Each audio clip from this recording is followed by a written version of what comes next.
Right. So welcome everybody. Great to see you all. I say we've got mid-40s on tonight. I thought we would look at members and retention, and it was really interesting when I get a phone call at the middle of the week when someone said, I read something that you'd written, and it had said, you know, members, half the new members leave in less than 2 years. And what could we do about it? So I thought that's interesting that somebody picked it up and came back to us. And they talked about how we can make sure we retain members and we don't lose them after 2 years or less than 2 years. But first of all, out of curiosity, I'm going to just stick up a quick poll. How many new members do you think we actually got in the district in the last 4 years in District 1010? And I'm just going to put up the poll now. So how many new Rotarians have we had in District 1010 in the last 4 years? How many do you think?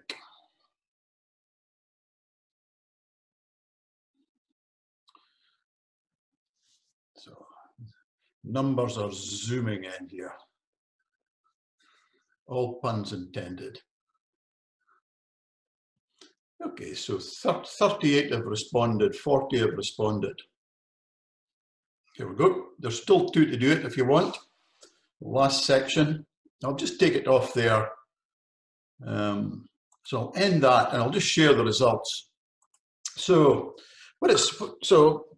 of the 47 on, of those that have put in their numbers, 13 have said about 100 new members. 1 person suggested 1,000.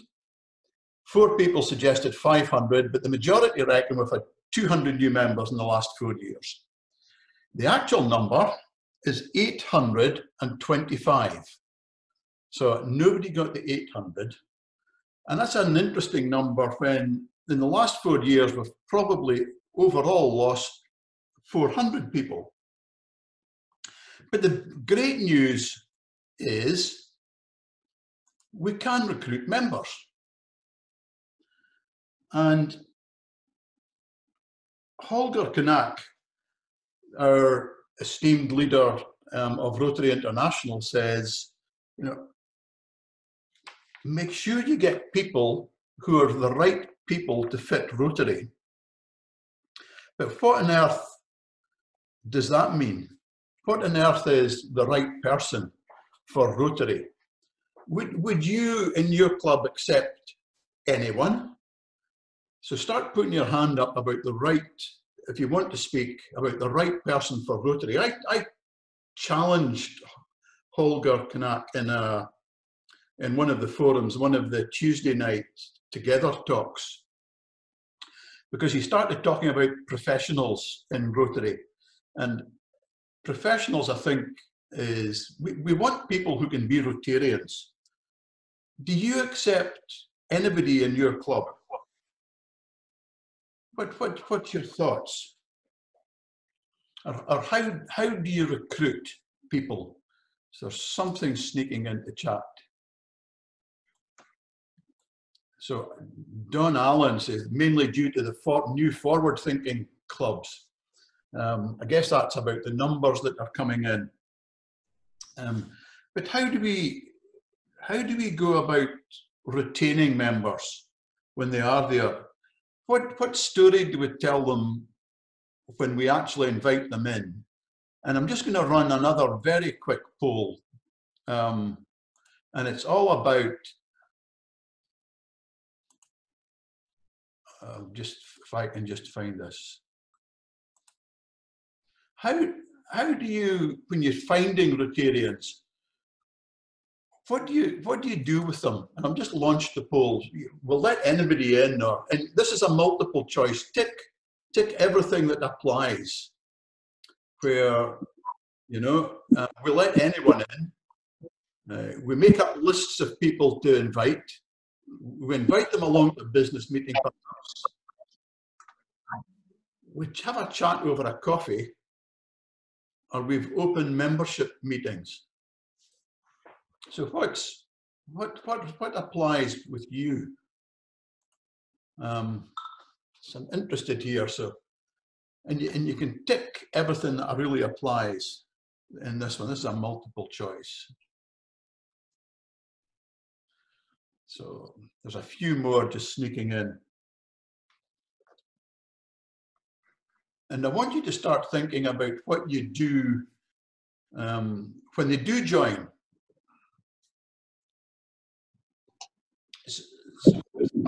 738 in there.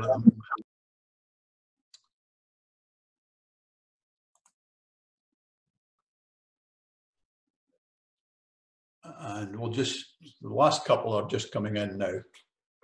So I'll just end it there. So it's interesting. The majority say we have a chat over a coffee. We don't take them along to a meeting. Not far behind is we invite them to a business meeting, or we have open membership meetings. So a whole mix there, and we'll let anyone in. And Paul said members get 7 days to express any objections, but we've never known anybody to be rejected. So I guess part of that is, so if I have the 7-day letter, if nobody ever objects, and Don Allen quite rightly says, you know, let's make meetings fun. So if we just share that results and let you see them, I should have shared them before. So go and put your hand up if you want to share some information on this and let us know a little bit more. There must be somebody in here, because if you don't, I'll go and finger somebody. So Jeff, if you want to. Yeah, thanks. It's all very well say. I did tick we allow everybody, but there is a but there, and that is that we have had in the last year an application from a former member who left, having been owing money to several other members through a failed business. And we had discussions with that individual who agreed that it probably wouldn't be appropriate for them to return to the club. So there can be circumstances where you could have some embarrassment. And I think that we've always got to have an eye to the fact that Rotary, like any organisation, has a reputation to keep to, and that you do have to have a little bit of care in who comes in. But by and large, we would encourage, we're certainly not restricting ourselves to business people. We would, and I think that's the big message that still Rotary has to get over, that it's not about business and professionals only. It's much wider than that, and we need to get that message over. Absolutely, and there's a couple of things just in the chat box going on. There is a question, especially when somebody transfers clubs, that the previous club has actually got to say they're in good standing financially with that club as well. So you're absolutely quite right on that. And the big thing we're going to be careful about, especially if someone says, I want to be a Rotarian, is if there's no legal reason they cannot participate, then they should be allowed to join. And that's a very difficult one in terms of the law, if we try and do anything in there. Ray Valenti.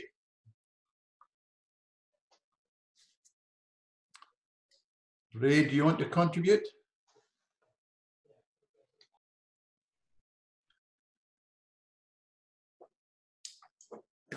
If not, I'll move on to Alistair Walker. Alistair, if you want to. Yes, I think we can't let everybody in, because I think we have to have standards, but I think they're more in relation to integrity and honesty. I think that the definition of professionals is now vague across the spectrum, and we can't restrict it to professionals or business people or people like that. I think anybody who's prepared to get their sleeves rolled up and get involved in Rotary has to be allowed to join. We just have to drop this business leader or manager or professional and welcome everybody, provided they do have standing and integrity, morality and ethics, because that's the most important thing, and are prepared to work for Rotary. Yep. And Alistair, do you want to contribute there? I just saw you popping on the screen. Me? Yes. No, I was looking at Ray Valenti's hands back up again, having been down. So. Okay, so Ray? Yes, sorry, I had a problem unmuting. Our meeting that we have with a prospective candidate isn't so much for the club to vet the prospective member. It's more to let the prospective member know what our club's about and what it costs them, because there is a cost to Rotary, and I think if they know that from the very start, they've at least got a chance to turn around and say, no, we don't want to be involved. So what do you think the cost of Rotary is, Ray? In reality, it's probably over $1,000 a year. What should it be? A lot less. There is an argument that Rotary is £10 a month and that everything else is meals and things that are not really service above self, as an argument. Kath? I thought I'd like to tell you very briefly a little story. And first of all, to say that when you start a new club, as some of us did, and a number of people on the forum tonight have started new clubs as well, you're sometimes inviting people that you don't know terribly well, and you have to take a chance, I think, for want of a better expression. One of the projects that my club does is running a children's clothing bank, and also there's another couple of clubs on here who do the same sort of work. At 6:20, someone posted a note in one of our WhatsApp groups saying, I'm looking for 4 volunteers for Thursday evening, 2 from 6 to 7:30, 2 from 7:30 to 9, who can come along. And between that 6:20, 25 minutes, there have been 21 responses to that message. And I think the story is about engagement. That's how you retain people. And business meetings might be very interesting, and there's speakers might be interesting, but if people enjoy doing something, and the task that these people are about to do, not me, but are about to do over the next couple of days, is sorting clothing. And some of us on this forum will know that you get good stuff and you get bad stuff, but you only know that when you open the actual sack that it's in. So it's not the best job in the world. It also takes place in my garage, which is not the warmest place in the world. And currently, because of restrictions, the garage doors are open. It's stopped raining now, but it's not pleasant. So here are people willing to come together who didn't actually know each other 6 or 8 months ago and work together. I think there's something in that. And that's the way to get people interested. I want to come back on to something later on. When we talked through things last week, we asked people in a poll how many people thought there could be a new club in their area. And 80% said either definitely or probably. Now, I'm going to be coming back out to people and saying, I'm looking for volunteers to help me do that. And looking for that different type of club. John Manhinnick. Couple of things, Ken. Interesting facts. You talked about people transferring from one club to another. And when I was involved at the centre of our RBI, we had an appeal by a couple who transferred to another club. And that club said, we'll have you, but we won't have her. Oh. And it wasn't anything to do with gender issues. They clearly said that this couple, the wife didn't qualify to be a Rotarian in the beginning, which was rather old-fashioned, but it's a true story, and there was little we could do at the centre to influence that decision. And the other thing that's interesting is we're talking about, sorry I came in slightly late, but you were talking about the sort of people you want in Rotary now, and I think it's still a fact that the one country in Europe that is doing better than the rest of Europe and best of America and better than Australia, best in lots of parts of the world for membership is Germany. And in Germany, they still maintain the old standards of Rotary. So, for example, a school teacher probably wouldn't get in, have to be a headmaster, possibly an education advisor, and you know, so that it would have to be the upper parts of a profession. So there are now. I'm sure we don't have that necessarily in this district, but you can imagine bits of both of those stories probably still do exist in clubs who are saying to themselves, what are we doing not getting members, and are probably doing just those two things. They're being exclusive in basic qualifications, or even wanting someone who's right at the top. Mm-hmm. Two interesting examples of. Yeah. It was interesting because I asked Holger a question when he was on the Together Talks, and it was about the professionals. Are you saying, because a lot of what comes out of Rotary talks about professionals, and I asked him, do you really mean professionals or somebody that can be a good Rotarian? And the answer is somebody can be a good Rotarian and lead things in whatever we do, and can be developed into great people.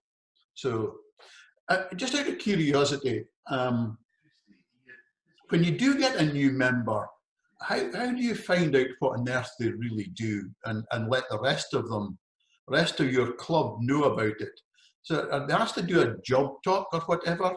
So I'm just going to put up a poll about job talks. So here you go. So I can't even spell when I see it. New Rotarians are asked to do a job talk within a week, within a month, when the syllabus has a gap, or we don't ask for a job talk. What do you do in your club?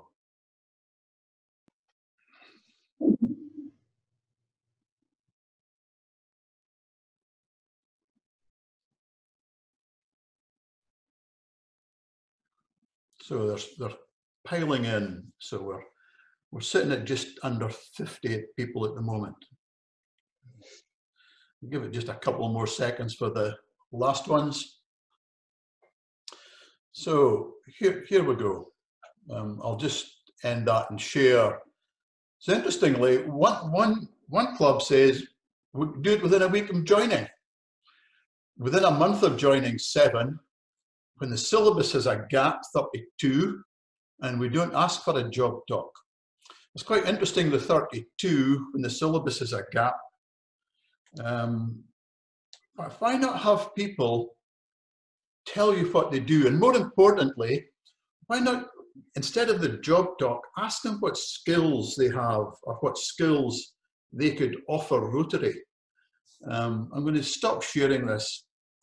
What do you think about that? About asking for what skills have you got that you could offer the organisation, and where do you think you could fit in?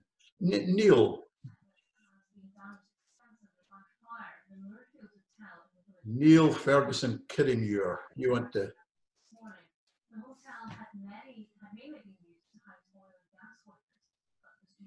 Hello, Neil. Just while Neil's thinking about John Minhinnick. I made this comment last week that the classification is so out of date in terms of what we're registered under, and you can actually, there are districts in our RBI or Rotary in Great Britain and Ireland who do actually have a database of their members by skills.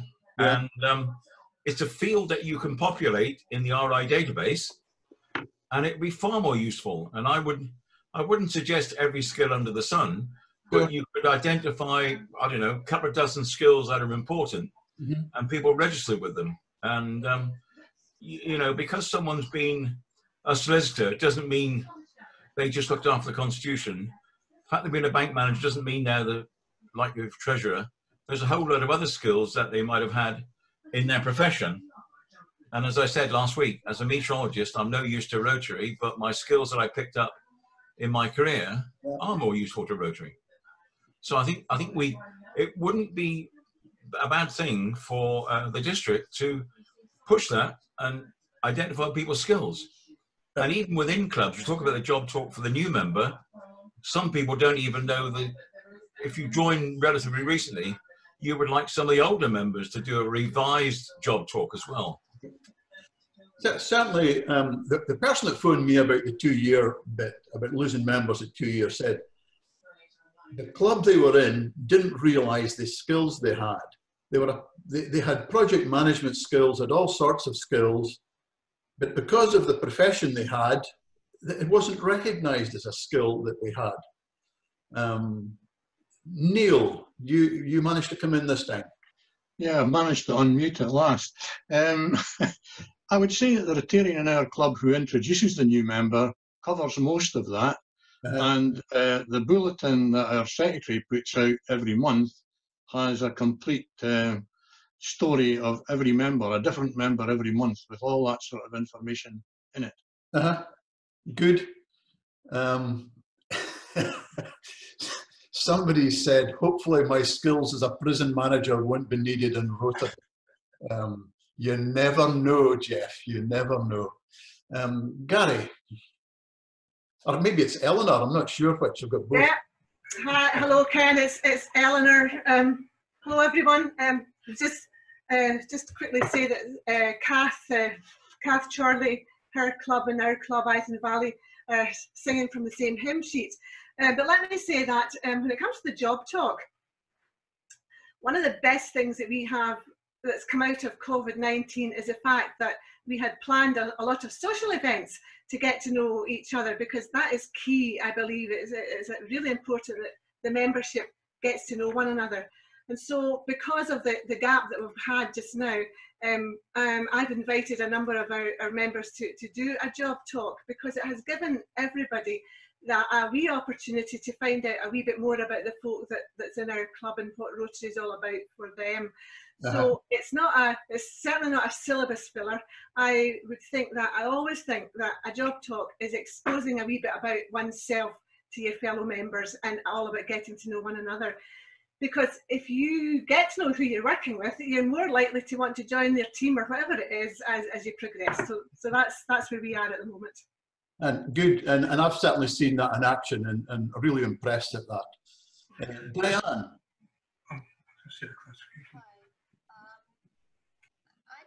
I think it's sometimes what you're interested in rather than what your skills are. I mean, I can understand the importance of skills, but my skills lie in working with children. I'm a teacher in special, additional support, but that doesn't mean to say I want to actually do that in my spare time and at my weekends. My interests lie elsewhere as well.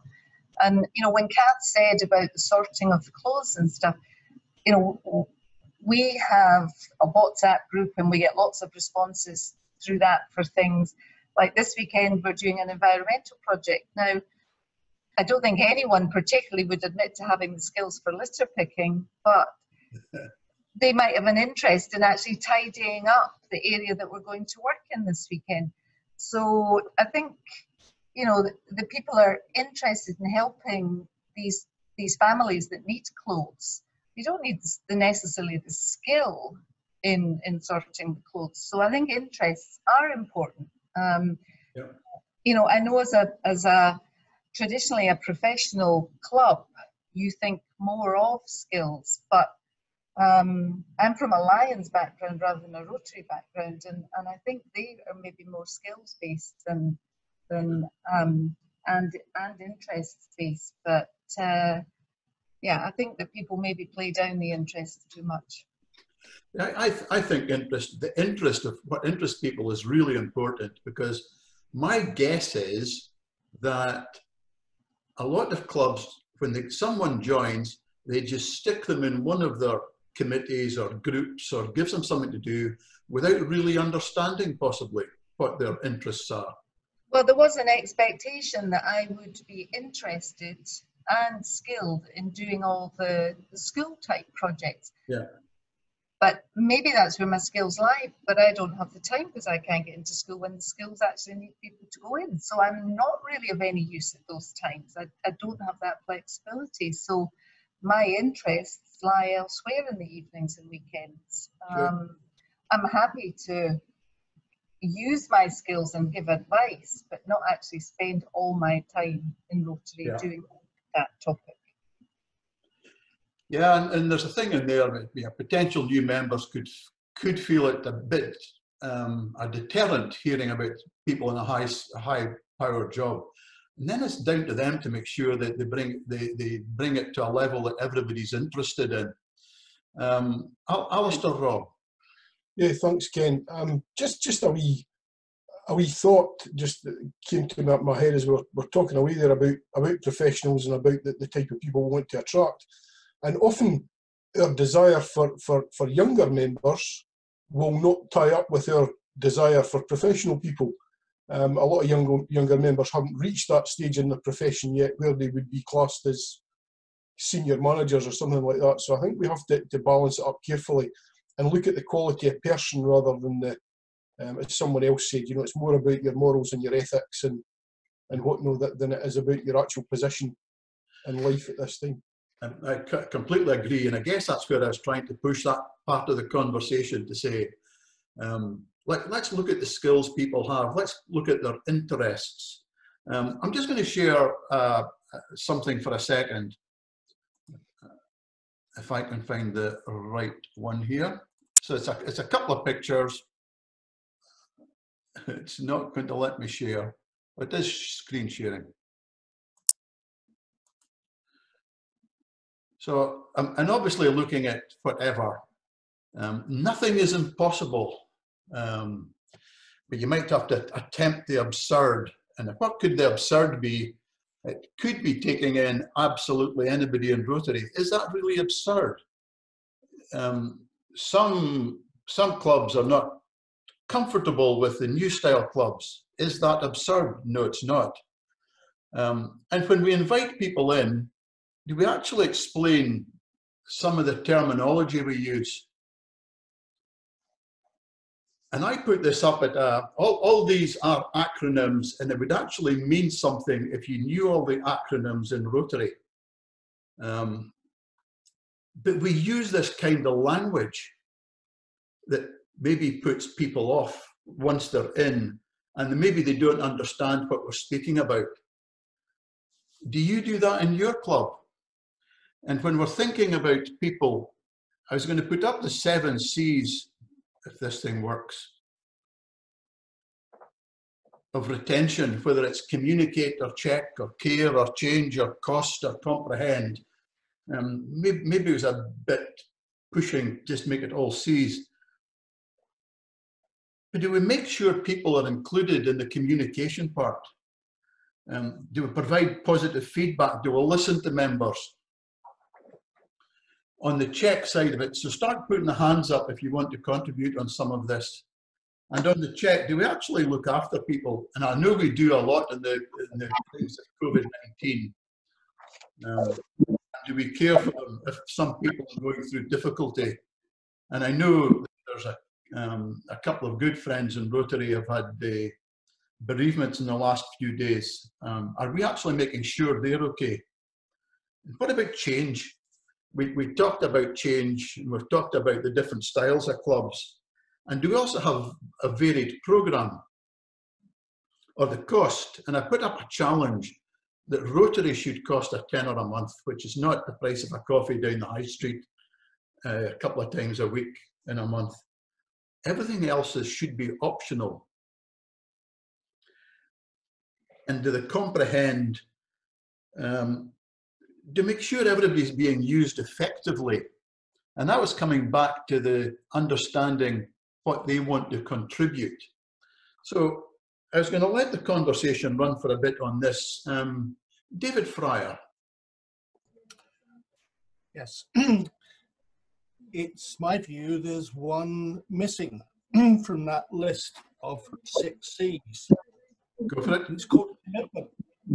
The one thing I've seen folk get disenchanted about in Rotary is they come in with a commitment to be part of a caring humanitarian organisation, and they end up just getting, I'll pick it up here, lost in jargon or lost in like a social club that really just talks amongst itself rather than reaches out. So one thing you can't give folk is enthusiasm unless we can mobilize that. And that's particularly so amongst the younger generation. I was there once, but I can still feel it. Unless we can keep enthusiasm and motivation up, why should folks stay? They go elsewhere.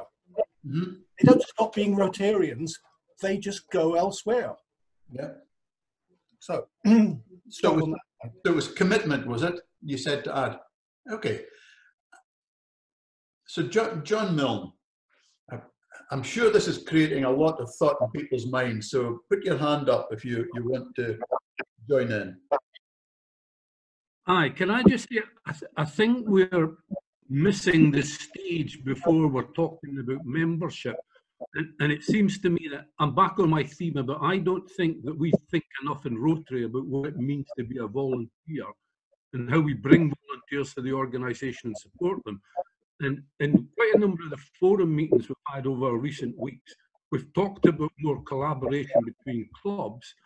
And I think we've fallen into that pattern where if we see somebody who's a potential Rotarian, we immediately only think of that person in terms of our own club. And I think we need to do more about inviting people to take part in a range of Rotary activities before they ever go near a Rotary meeting or being invited to a club meeting. I don't know how people would feel about that, Ken. Well, we'll just ask them. And just before I go on to the next person, there's a question about how many clubs, who here has got different types of membership? Do you offer different types? Is it family or corporate or social or whatever? So if you offer something different, could you let us know and put up your hand and we'll have a look. So to put up your hand, click on participants, put up your hand and we'll see. John Utman.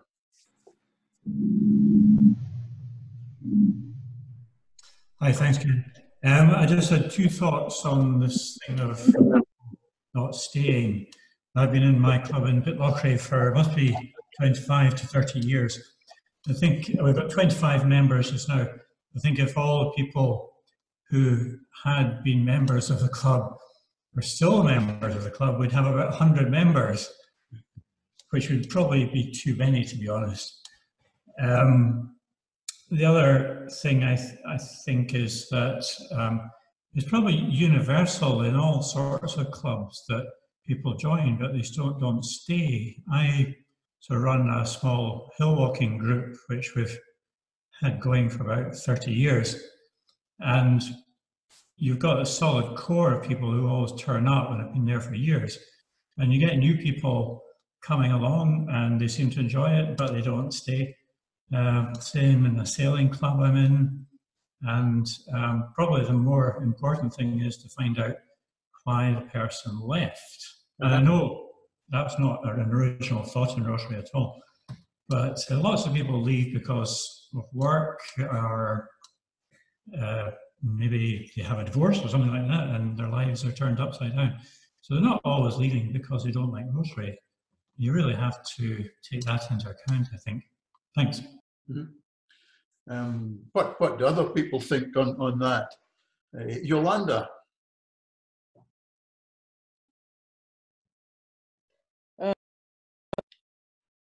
Can you hear me now? Yes. Right. We have two corporate members with the schools in our area, Beath High School and Logelly. And that goes really well because they don't have to send one person. It's not up to one teacher to come in. Any of them can come in to all our meetings. And that works quite well for us. And they certainly have been doing their bit. In fact, Logelly have made all these masks for us for all the hospitals around the area. So it's really been a help for everybody during this time. Okay. Okay. Thank you for that. Someone was just asking, what do associate members receive? Technically, an associate member is a try before you buy almost. They're not charged the Rotary fee. The club themselves could charge a fee for the club admin side of things. And technically, you should be encouraging them to move to full membership within a year. What do other people think of that? Kath?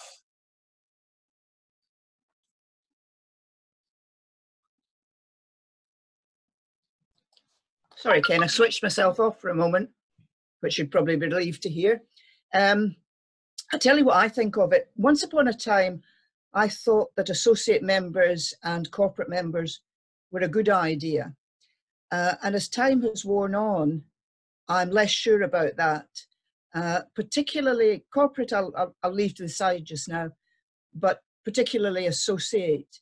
There's no official definition of associate.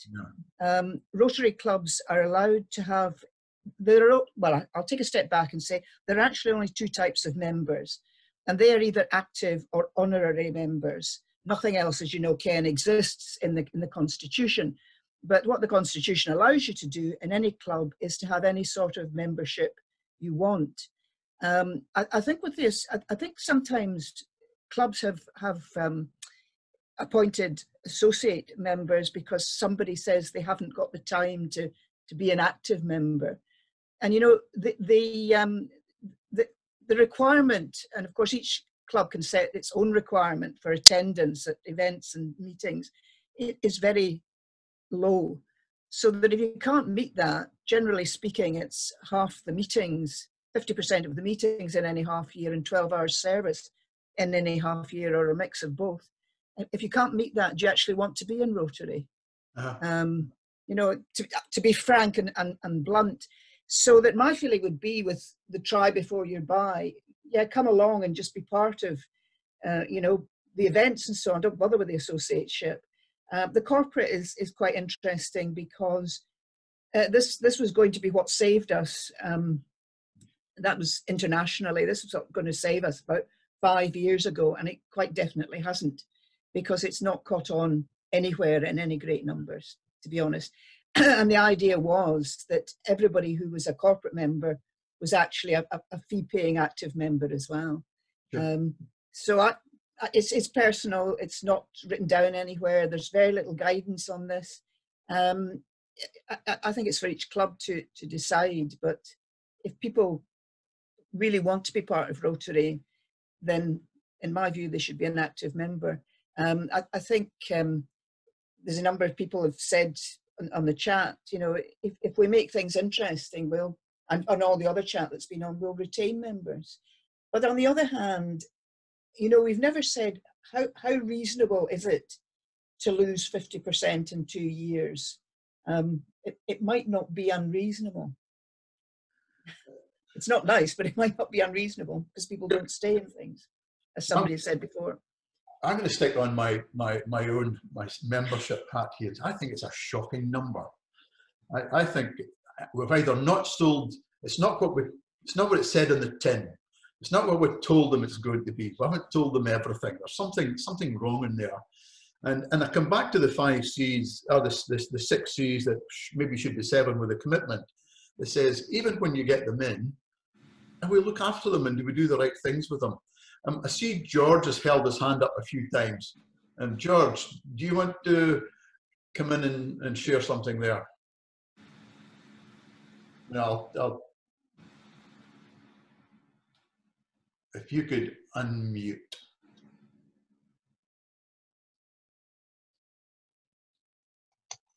That's it. Yeah. Right. I have been a member of a Rotary. The club I'm in, I'm a member for 6 or 7 years and a boy, but I've been a member of Rotary for about 40 years.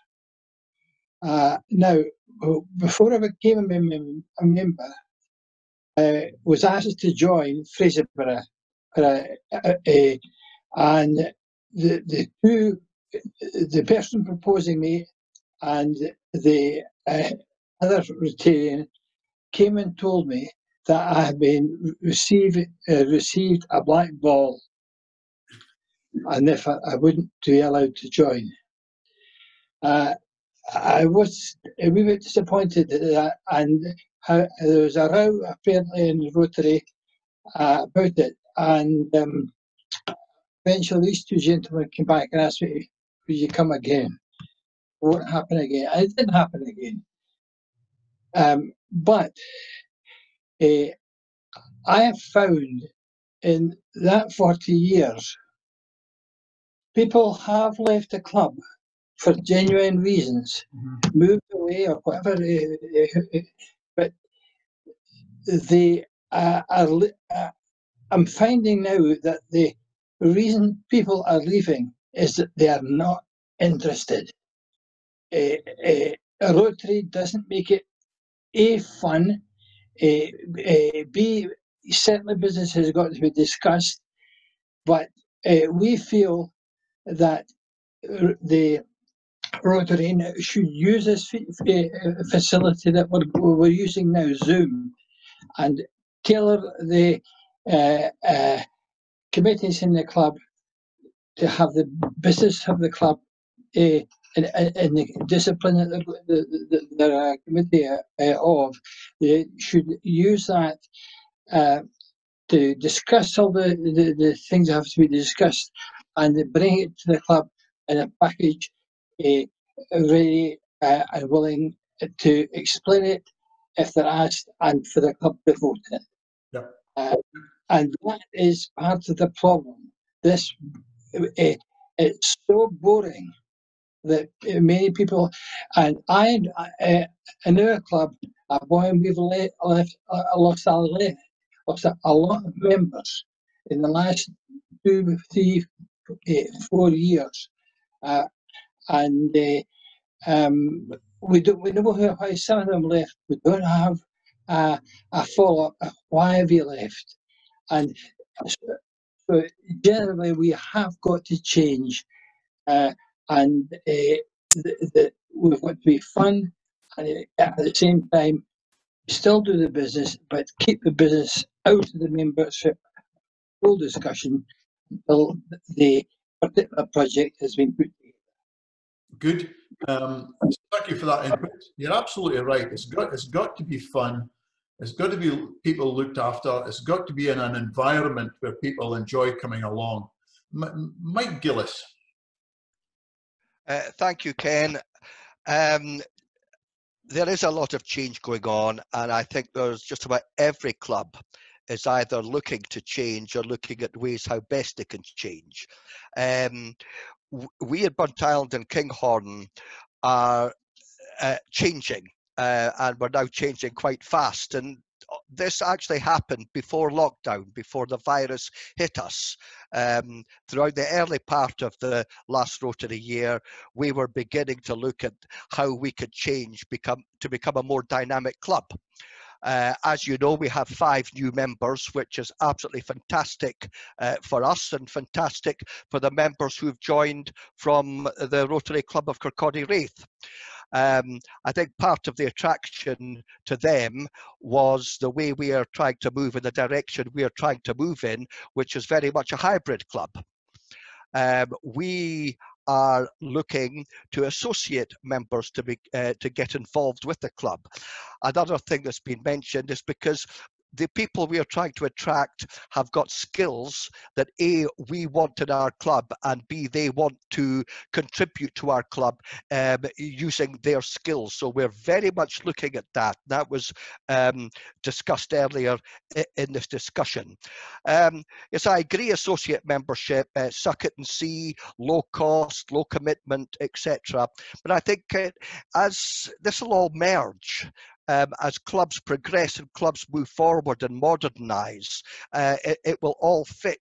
If we become a dynamic club that people want to be involved in, agreed not at the £1,000 a year, but at a cost that's affordable and at a commitment they can give whatever that commitment is. So I'm in favour of associate membership. I think it's a good way to get in. There is a little bit of a badge there as opposed to Friends of Rotary. It is an association with Rotary that is recognised because it's on the DMS. You enter the details as a full member, as you told me just last weekend, and then you switch them to associate. So it is recognised, and I do believe we are definitely going down this, going to try it, and I'll keep you advised to the success or otherwise that we have with it. Look forward to that.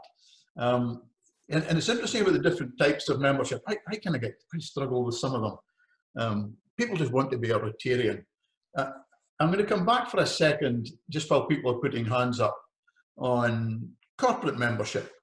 And I guess I'm in the same place a little bit as Kath on that.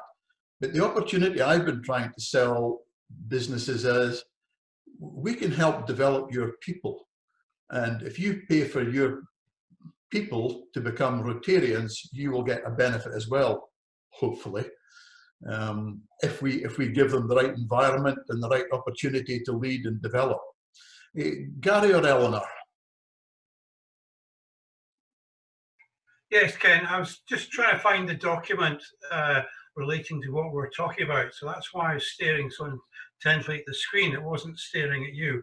And across the Rotary world, we have all the shall we say, the empirical evidence of why people leave at different stages in their career. Now, this may not match every single club, but some of it may ring a bell with some people that give us a pointer of what we should be doing. And the general evidence from across the Rotary world is that people leave after 1 to 2 years because they don't feel engaged.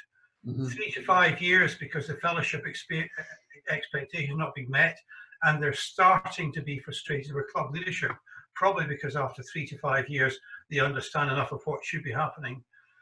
Once you get to 6 to 10 years, it tends to be fellowship expectations and a genuine frustration with club leadership. So there is specific areas why people leave at different times, and maybe we can just try and learn from that and make sure we can head off at the pass. Absolutely, Gary. And that's a really important point, to recognise the difference. But I think there's a big opportunity for us in the keeping members, and I'd like to see we do that. So it's been really good just listening to this. And as Diane says, we need to pat ourselves in the back and not beat ourselves up on it. John from Pitlochry. Thanks, Ken. Just one cautionary tale. We have always tried to involve new members in the activities. And there's one chap, I think he'd been president in Round Table in some other nearby town.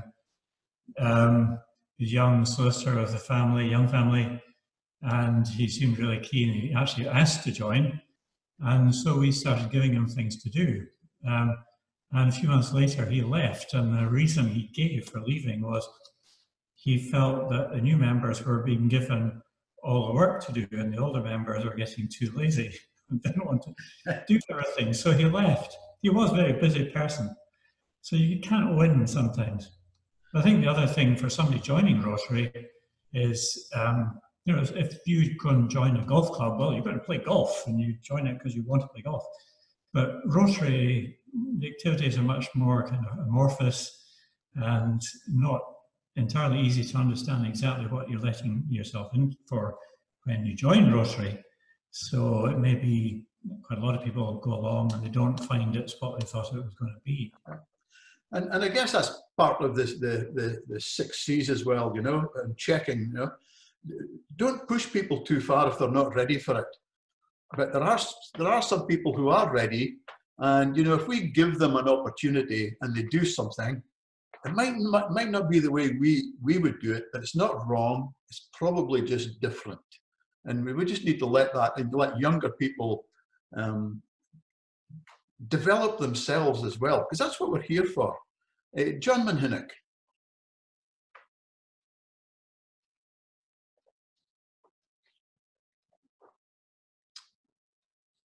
You managed to get in, John? I realised I was muted, sorry.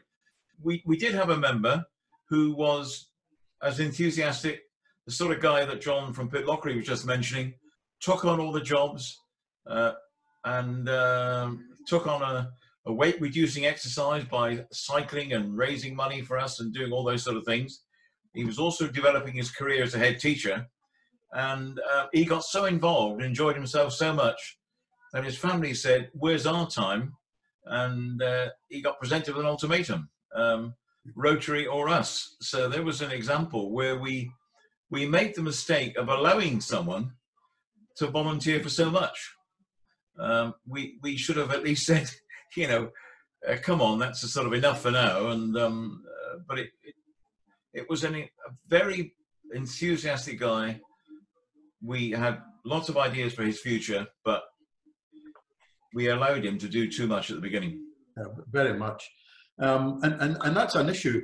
I've got the opposite pleasure, because I think, as I mentioned last week, when I told my wife I was retiring 5 years early, she says, "Don't you dare get under my feet." So Rotary's a benefit. Having said that, I've also got to pay attention to her, as you might expect. David Fryer, and then I'm going to wrap it up. Right. Period of reflection. 4 months ago, we entered into a pandemic period. That's going to come to an end at some point, although there's still going to be a post-COVID period.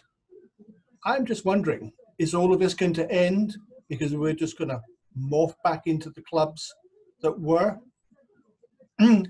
Point I'm reflecting on is, what's your abiding memory of Rotary? Is it going to meetings, or is it doing things? It's doing things.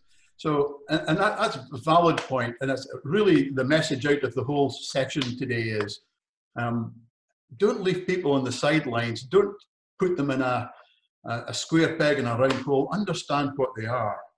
And it really brings me on to the final one. You know, people want to be part of Rotary, or indeed any organisation, and feel they're contributing. And what they're contributing is good value and it's going to make a difference. I want to bring in Gary McAllister here, because it also sets us up about communications for next week. Now, this is a pretty exclusive opportunity, Gary, that I'm not going to share with a lot of people. But a couple of members of Ithen Valley have got an opportunity, and they're probably one of your younger members, is it, Gary? Yes, it was interesting when we speak in the last few minutes here about younger people, keeping them engaged. And I think John in Pitlochry said, well, when people come into Rotary, it's Rotary stuff. You know, they don't really know what they're coming in to do. There's another way to look at that, and that is that when bring in young people to do what they think they want to do within the Rotary banner, and to sort of put some sort of sense around that. 2 of our members in their 30s actually set off tomorrow morning to walk across Scotland to publicise the closure of the NTS properties. We've actually written to all the clubs in 1010, 1020 and 1230, which are actually on the route, looking for support. And for those of you who are offering support, brilliant, thank you. For those of you who can think about it, that'd be super. But the point here is that this is something they're really keen on doing, and it's something that they're driving. And personally, I'm not too sure I'd want to walk 500 miles in the Scottish weather over the next couple of weeks, but that's their plan, and it's absolutely brilliant. So there's 2 elements to this. One is your younger members will just go and do stuff if you give them the opportunity of doing so, but also if anyone can support them, great. Thanks very much. Okay, so how do we support them? Cheer them on. Are you asking me, Ken, or everybody else? I'm asking you. A tent for the night, a bed for the night, a meal, anything, brilliant. Have you published a list of where they're going to be and when? Yes, that has gone to every club that is on the route. Excellent. So we'll look forward to the communication as they go round the thing. And really part of communication is next week's topic. So Ken, Hillary wants to come in. Ken. Who does? Hillary. Go for it. Just to say that we've posted it all on our Facebook page. So if you go to Ithen Valley Rotary and look up Facebook, then there's photographs, there's also an itinerary, there's also how you can donate, and we would love for you to go and meet these folk, cheer them on, and if they're going to be near you, maybe even offer a bed. But go to our Facebook page. Excellent. Thank you very much. And we'll look forward to the communication, because communications are topic for next week. There will be a new link coming out for next week, because the links we'd set up, not realizing how long COVID-19 would last, end tonight. So we will send out a new link. It'll come out over the weekend, next weekend, so that everybody's aware of it. Thank you very much for the input tonight. Thanks all very much for coming along, and we'll look forward to seeing you all next week. Thank you. Thank you.